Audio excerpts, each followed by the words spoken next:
What is up, guys? It is Hoodie from Hoodie Plays, and today I have a bit of a predictions video for the playoffs in the GGDLVGC.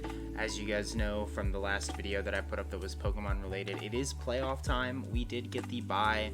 There is the bracket right there. We kind of went over it at the end of the video. If you didn't watch the last video of the season, definitely go check that out. But regardless, we are here and we have matchups to look at. And this is not going to be like the longest video in the world, but I'm just going to kind of go over how I feel like the playoffs are going to go, why I think they're going to go that way, and we have some other people's predictions to look at as well, so this should be pretty interesting. I guess let's start off with the teams that are in the playoffs. Let's start off with the teams that are in the playoffs. So to start off, let's go over here, and this has all of the teams. This is our team. I'm not going to touch on my team too much because it gets very biased. It gets very like, you don't want information about my team. You've been watching me play the entire season. You don't want to know what I think about my matchups. You just kind of want to know what everybody else is doing. So this is my team right here. I think we're still very, very strong. I think we have a lot of different ways to win. I think we're well prepared for whatever team we have to play against. There are certain people that I want to play and certain people I don't. Obviously, that's natural. But I think our team can deal with anything. And now that we're down to final 6 in the league, we're going to be only facing good people. So we'll see how it goes from here. Next, we have the Buffalo Buffalantes, who got the bye in the other division. And they're super, super good team as well. Gmax Blastoise, Cinderace, Tyranitar, Excadrill Core, Comfy Gudra Core, and then the low tier mons here. I think the low tier mons are like relatively weak. I think that will never come, that will never come, that will never come, and that will maybe come against me in the finals if we were to play in the finals, just because of the threat of Trick Room, but it's not that great, and that's been not that great for him this season either. He has a very top heavy team, but his like top 6, like these 6 are so fucking good. And then Exeggutor has some utility, like super, super, super good. But I guess if you kind of prep really hard for that 6, then... But enough people didn't do it where he got the bye, so we don't really have to talk about him because he does have a bye, but he has a very strong team. We'll come back to him a little bit later, I guess. But let's go on to the Music City Rillaboom. So this team is the Terrain team. Every Pokemon that I have in here... Actually, this shouldn't be grayscaled. Every Pokemon that I have in here that's grayscaled is a pickup the very last week of the season, like, quote-unquote, for their playoff matchup. So everybody has 4 moves they can make throughout the entirety of the season, and some people kept theirs. I used all mine relatively early on in the season because I needed to iron out some stuff that I thought that my team was good at, but it ended up not being as good as I thought it was, so I needed to iron some stuff out and kind of mend some corners and make sure that we were able to have a solid team. But some people didn't, and so the Music City Rillaboom kept one of his. He made Jellicent and then Steelix 2 weeks before the end of the season. I shouldn't have grayscaled this Pokemon, but he picked up Decidueye on the very last day of the season, and I think that's because of the Aegislash that his opponent will have. I will go over that team in a second as well. But just to look at this from top to bottom, he has one of the strongest teams in the league for sure. I believe in my preseason predictions I had him 4th or 3rd in like just off of draft, and his team just gets dramatically better with Jellicent Steelix. Like it makes it so the team's no longer way too fast for itself, because essentially he just kind of auto lost to Trick Room teams. But now that's not really the case. Now he has a way to get out of it. Now he has a way to deal with it. So the team's a lot more well-rounded. He has, obviously, the Gmax Rillaboom, very strong Pokemon. He has Male and Indeedee, which is a very strong Pokemon. Psychic Terrain plus Scarfed Expanding Force next to, like, Unburdened Hawlucha is super fucking hard to deal with. Next to Gardevoir, when they both have the ability to Expanding Force, is very hard to deal with. Next to so many things, it's just really, really hard to deal with. He's gotten a little bit of utility out of Unfezant in the last couple of weeks. It's not as bad as initially thought. Kadabra and Gardevoir being on the same team is still weird to me. They do the exact same thing, in my opinion. Yeah, getting these two made his team so much more well-rounded. It's very hard to deal with. I do think that the matchup will be very interesting with who he faces this week, but there's a reason that he has beaten the top 2 people in the league record-wise, which is me and Vince. He's beaten both of us, and like there's a reason for it. His team is gross, and so this is the team that he's running with. And then we have his opponent for this week, Nashville PC, the homie Big Pepsi. So he he has a lot of grayscaled Pokemon. As you see, he made a ton of moves the very last second of the season. He has Drapion, Aegislash, and Luxray that he all picked up. All very, very, very good Pokemon. All very good for this week as well. And he's adding them onto Gmax Venusaur, Dracovish, Darmanitan, Noivern, Morgrem, Haunter, Clefable, a team that's already so good. I think his team is very, very scary to deal with. The only downside of Pepsi's team is that he has Darmanitan and this, and like in theory, in singles they cover each other super well, but in doubles they both want to hold Scarf, and so he's pretty much forced to run like Band or like Charcoal every week, and that doesn't really like make Darmanitan as scary as it would be if it was Scarfed. It makes it a lot easier to deal with. However, he has the Tailwind from Noivern, which is very nice as well. But just dealing with Dracovish, man, is so hard. So it should be really interesting to see how this matchup goes directly head-to-head. After I get done with all of the teams that are in the playoffs, I will talk about these matchups like head-to-head and who I think will win. But yeah, so this team, really, really good. Clefable has gotten a ton of mileage this season. Very, very good max Pokemon because it gets every single max move known to man. It's very strong. We were just talking about all the like expanding force leads for him in this. So like the fact that Drapion can sit there and not give a fuck about any of that is very strong, very, very strong. So that is a scary thing as well. But then he has the ability to do screens with the Morgrem. He has the Haunter, which is way better than we initially thought Haunter would be. Haunter is one of those Pokemon that like it's tier 4, but if you're gonna re-tier the league, you're never putting Haunter back into tier 4. It's just way too good. Cloyster didn't get any utility this season. It's kind of like the downside of his team. These final 3 moves were, I think, the best 3 moves I have ever seen in a draft league as far as his team went. He never used Copperajah, so he got rid of Copperajah for Aegislash. He never used Raboot and had extra points, so he turned Raboot into Drapion, and then he gained an Intimidator by getting rid of Skarmory.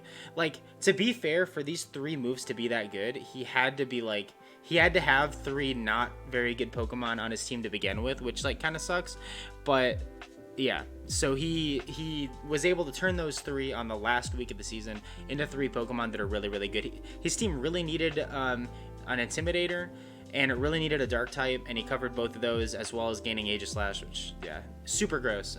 Super gross. I'm talking a lot about Pepsi's team because he has 3 really impactful moves on the last day of the season, and I think his team is one of the scariest. I'll probably rank all the teams in the playoffs, all the teams that are left in the playoffs after this, but yeah. So we have Danbury Dunsparce. He is the person that we played last week. Super good team, super good battler, very, very scary to prep against. He has Corviknight Gmax. He has the Dracopult, the Raichu, the Sableye, the Tangela, the Gallade, the Crustle, the Primarina, Arcanine, Chansey, and the Weezing. So this is it's very, very hard to deal with. So I think Vince could be he is the 4 seed, but that is a great injustice to him. He was the number 1 or number 2 seed the entire season, like overall in the league, until I beat him in the very last week of the season. And I feel like it was there's a good bit of luck there, and there was also a good bit of the matchup being on our side. But essentially, you have to prepare for Sableye Primarina, you have to prepare for Sableye Dracopult, you have to prepare for Primarina Raichu, you have to prepare for, like, beat up Arcanine, beat up Gallade, like, Weezing's able to neutralize and gas, turn off stuff. Like, it's really, really hard to deal with this team. It's a very, very, very strong team. Raichu's a very good Pokemon. Sableye's been very good. And he still has Corviknight Gmax as well. It's got Tailwind, it's got stuff like that. So super, super, super good team. Not fun to play against, not fun to prep against at all. So this will be scary as well. And then we have his opponent, Rock City Rapidash. So Rock City Rapidash. Oh, Sand Slash is a Thievel. He picked that up. I must have not changed that. Wait. Yeah. Okay. So there's two things that are wrong here. Rebombe. Let me check just to make sure. Let me check. 1 second. Roster moves. Oh, okay. I'm sorry. I messed up. Gardevoir is no longer on. Is no longer here. Gardevoir was traded for Rebombe. So, because I knew that Rebombe wasn't here, and Sandslash was traded for Thievel. They traded the two Pokemon earlier in the season, and I guess this was just never updated. This was a slide from a little bit ago, but everything else is the same. Sorry about that. But so to look at this team, that's Gardevoir and that's Thievel. They don't add too much. Gardevoir will be good, but the Thievel doesn't really add anything anyway. So basically, Rock City Rapidash has Sun, and the other weird. So the first weird thing that I will mention about the Rock City Rapidash is that he is the only person in the playoffs. He's not the 6th seed. Also, he is the 3. He's the 4 or 5, one of the two. He's the only person in the playoffs to not have beaten anyone with a winning record the entire season, and that's nothing against him. He still went like 5-3, still did super good. Like, he beat the people that he needed to make the playoffs, so that's like great on him. It's like not a slight, but it is something that I'm not sure I've ever seen in a draft league before, especially one as competitive as this one, where somebody is able to get in without beating somebody with a winning record. Although there's a couple people with losing records that were very good battlers, so we can go around that. But anyways, he is the Sun Boy. He's got the Torkoal, he has the Venusaur, he has the Charizard, he has the Gastrodon, he has the Haxorus. Actually, wait, I lied. I just lied. He has beaten one person with a winning record. He beat Pepsi. Because Pepsi needed to win the last week of the season for that to happen, and he did. He has he has beat up with the Thievel and the Cobalion, which is scary as well. He has Mawile with Intimidate. He has the Musharna to set up Trick Room for the stuff like Gastrodon and for the Torkoal. He has Gardevoir. His team's actually very, very scary and has a lot of different modes to deal with. It's just whether he can pick the right one and whether he can play well enough to be able to get it done. He's lost 2 or 3 in a row coming. I think 2 in a row coming into the playoffs. He lost to the Music City Rillaboom, and then right after that he lost to Currie or Dustin, who did not even make the playoffs. Dustin's down here somewhere. But Dustin was like a half a game out or a game out of the playoffs, so not like the worst person to lose to the last week, but he did lose. So he's kind of limping in a little bit, but essentially we're going to be seeing Sunboy versus the Sableye Dragapult lead and see how that can really go. I think it'll be a very interesting matchup to watch. This video will be going up after the battles have already been played. However, I will be showing the battles on my Twitch channel, so if you want to be there, or if you want to go watch after this, go watch my Twitch VODs. It'll be in the description, as always, twitch.tv/Rockets Game Corner. You guys can go watch the Twitch VODs to see the battles for this week, because we got to be peeping, got to be seeing who we're playing against. You feel me? We're 13 minutes in. Okay, so yeah, so this is the Gastrodon and the Sun Core. I think I've already gone through everything. The beat up and the Trick Room. I mean, Mawile is a decent Trick Room Pokemon too, but doesn't put on too much offensive pressure. So, but yeah, so that's the 6 teams. That's the 6 teams that are in the playoffs. So let's look over at the bracket. So we have Danbury Dunsparce and Rochester City Rapidash first. The outer conference matchups are the week 4, right? Yeah, week 4 they didn't play, and then week 6 and 7. And 6 and 7 they did not play, and they did not play. Okay, so I didn't think they had played before, which is rather interesting. It's also hard to make these because I'm not trying to discredit any coach like beforehand. I'm just trying to make a disclaimer that I'm not trying to discredit anybody. Everyone that's in the playoffs this year thoroughly deserves it. This has been such a massively competitive league. Everyone's been so good. I'm actually like so impressed by the level of skill we've had in the league this year. That everybody that's here thoroughly deserves it, and please don't take me picking somebody else as like me disrespecting you, because that's not the case whatsoever. However, Vince, so Danbury Dunspars, has a couple wins against his division that are kind of important to me and like kind of stand out. Week 4? Is that what it was? Week 4. Yeah, it was week 4. They 2-0'd the 1 seed on the other side, the Buffalo Bouffalants, who 2-0'd the Rochester City Rapidash in whatever week they played. I can't remember what week that was. That might have been week 1 actually. Yeah, week 1. And there's been a lot of these like head-to-head matchups where they've played common opponents, and Vince has won the majority of them. Also, as I mentioned earlier, Rock City Rapidash's only win against somebody with a winning record was Pepsi. That's 4-3-1. If that draw from Pepsi would have been a loss, he would have not beaten anybody that was that had a winning record. And Vince has wins over the number 1 in their division and like 3 other winning records. So it's pretty. I think player-wise, as far as the season as a whole goes, I have to give the edge to Vince. As far as teams go, we're seeing this team, Sableye Dragapult, lead against this team, the Fire Boys. And I think that team matchup-wise, like I almost have to give the edge to Rochester City. The only thing about Rochester City is they have a hard time dealing with Sableye. They don't effectively deal with Sableye super well, and they also don't deal with Raichu super well. They don't have a Lightning Rodder. They don't have, I guess, like, they're, sorry about that. I guess their best thing with a Lightning Rodder is Trace with Gardevoir. So they are able to get the Lightning Rod ability from the Raichu, but that's not super consistent. It's not like they don't have a lot of ways to deal with it. So I feel like a ton of the game is going to be like Torkoal Venusaur lead, Torkoal Charizard lead, and instantly the Raichu just nuzzles the Charizard, and then it's going to get swung into by like the Primarina or something. I feel like Primarina Raichu is pretty hard for them to deal with. Like they probably lead like Torkoal Venusaur in that, but then you just switch out the Primarina into something else, and you just nuzzle the Venusaur. Like I feel like Raichu is going to put in a ton of work in this matchup. It doesn't really have a check. It's gonna be very, very hard to deal with. Maybe like Lumberry on the beat up,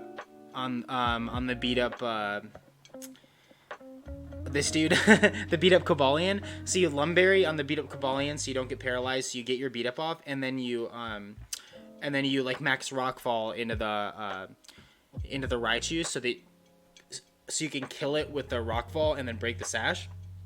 I feel like that's probably like one of your best ways to do it. You could potentially do it with the Charizard as well. I think Charizard gets Rock Slide, but it's just it's a little rough of a matchup. So I think as my prediction had in the thing, I think I do have to give the edge and give this to the Danbury. I think it's Danbury. I think that's wrong. Danbury Dunspars. So I'm gonna go with that, and we're gonna show everyone else's predictions in a second too. The other matchup for round 1 is the Music City Rillaboom versus Nashville PC. Straight up, I think matchup wise, it is almost heavily in the favor of Nashville PC. I think that like if you're looking at the teams standing alone, I think the Music City Rillaboom is a better team. But if you're looking at the teams against each other, I think that the Nashville PC has a better has a better matchup, and I think that player wise, definitely experience, and for how the season's gone, you have to give it to the Music City Rillaboom. They're the 3 seed for a reason, and Pepsi's the 6 at only 4-3-1.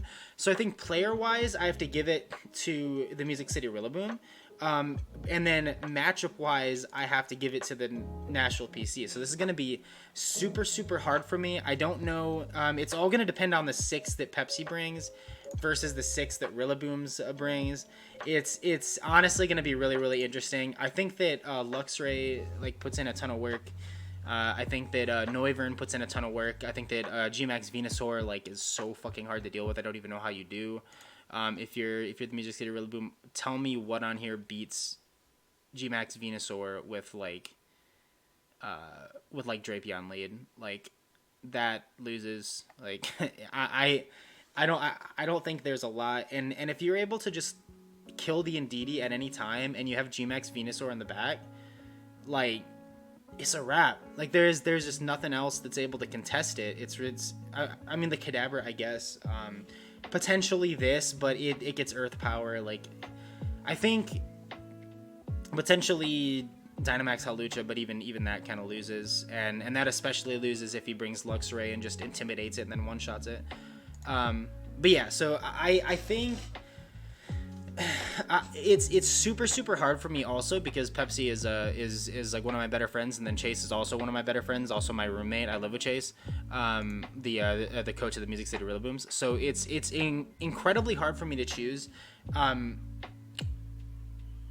The thing that made when rooting for this game, like when making my pick, I think about who I want to face, because if Chase wins, I face the winner of the other game, and if Pepsi wins, I face Pepsi.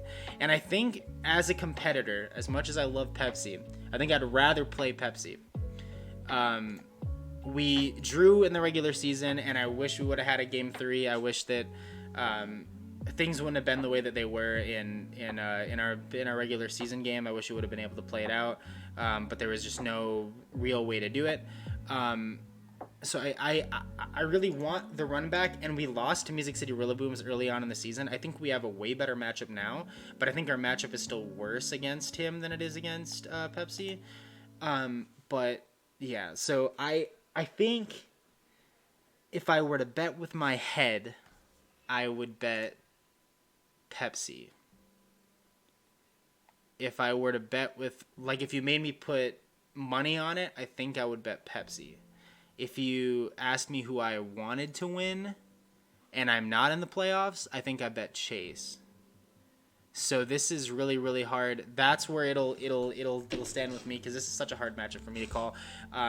If you made me bet on it using money, using my money, I would probably bet on Pepsi. But we will see when that comes. I think that, yeah, it's just so dead even, so hard to make a choice here. And not only because like the emotional things, but just like the closeness of their teams. I think this is so hard to pick. So going over here, I have the thing we call the predictions tab. So the predictions tab over here has my bracket with other people's. Wait, is there more than just... No, this is just the pred. So we'll look at the pred. The pred is my prediction. This is what I had. I had the Danbury Dunsparce winning. I also had the Music City Rillabooms winning. And then I had the Buffalo Bouffalons winning and me beating Vince again. I think if this were to happen, it would be so fucking hard for me to beat him a second time. But I gotta believe in myself. If I don't, who's gonna do it, you know? So I think it'd be really fucking hard to beat Vince a second time, but that is that. And then in the finals, I think that my team matchup against the Buffalo Bouffalons would be amazing. I have zero idea who would win this. It'd be a Cinderace Ditto. I think that the one thing that I have going for me is I think that my team is great all the way down the roster. His team is just a solid top, like, I don't want to say solid because it's even better than solid. It's just an amazing top 6. And so if I can come up with a good enough strategy to win against his top 6, I only have to prep against that. He has to prep against 11 Pokemon. So I think that that's the benefit that I get here. But again, I think that it could easily go either way. I think that'd be an amazing matchup to watch. We didn't get to play in the regular season. I would love for that to happen. That'd be super good. But that's my prediction. Now let's go to the other prediction. I have 2 other ones. I have one from my front office as well. My front office one is very, very interesting. All right, so we have Wildest Dreams. This is the one from the Music City Rillabooms, and they picked Danbury Dunsparce to win and themselves to win. This is identical to mine, except they had the Music City Rillabooms win against the Buffalo Bouffalons, and the Music City Rillabooms beat me in the final. This is also could very easily happen. Obviously, when you get into a situation where it's like top 6 and everyone's this fucking good, anything can happen. So that's a good pred. I like this as well. This is from the coach of the Music City Rillabooms. Obviously they're going to believe in themselves, but I also think this is a super solid pred, like all the way around. I think this is really, really good. So the last pred that I want to look at is from my front office. And let me go find...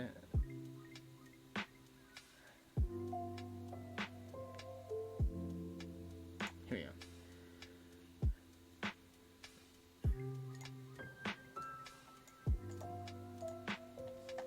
Okay. Let me see how well you guys can see that. Not very well. Okay. So this is from one of my most intelligent people inside the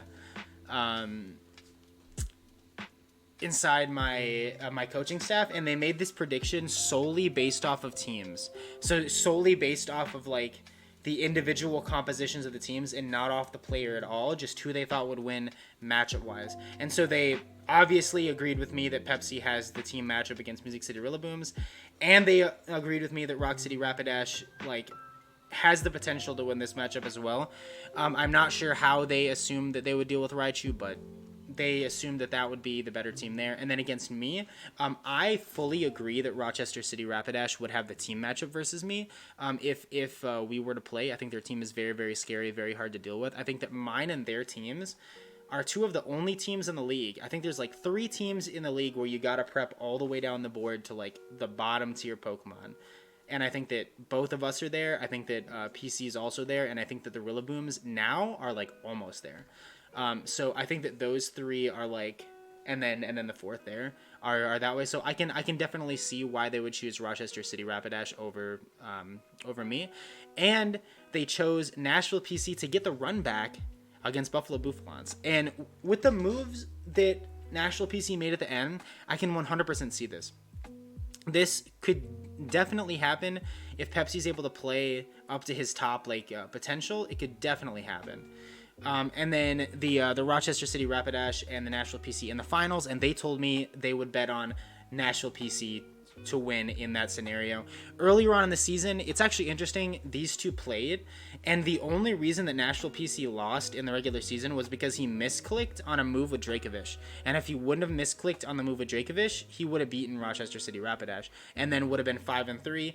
At this point in the season, would have been facing the Danbury Dunsparce in the first round of the playoffs, and not Nashville PC. Also, things could have changed with the with like what happened with the Bouffalons later on, but it would have changed a lot for the course of the playoffs if that misclick did not happen. So it's always crazy how one little thing during the regular season can change everything so drastically. But yeah, so that's kind of, I want to keep this under 30 minutes. I don't want to make this too ridiculously long. That is our playoff predictions for the GGDLVGC. I just wanted to make this video really quick. I hope you guys enjoyed. I hope you guys understand what's going on in the playoffs now. Let me show you guys our team one more time so we can stare at it as we leave. Thank you guys so much for watching and for supporting this season.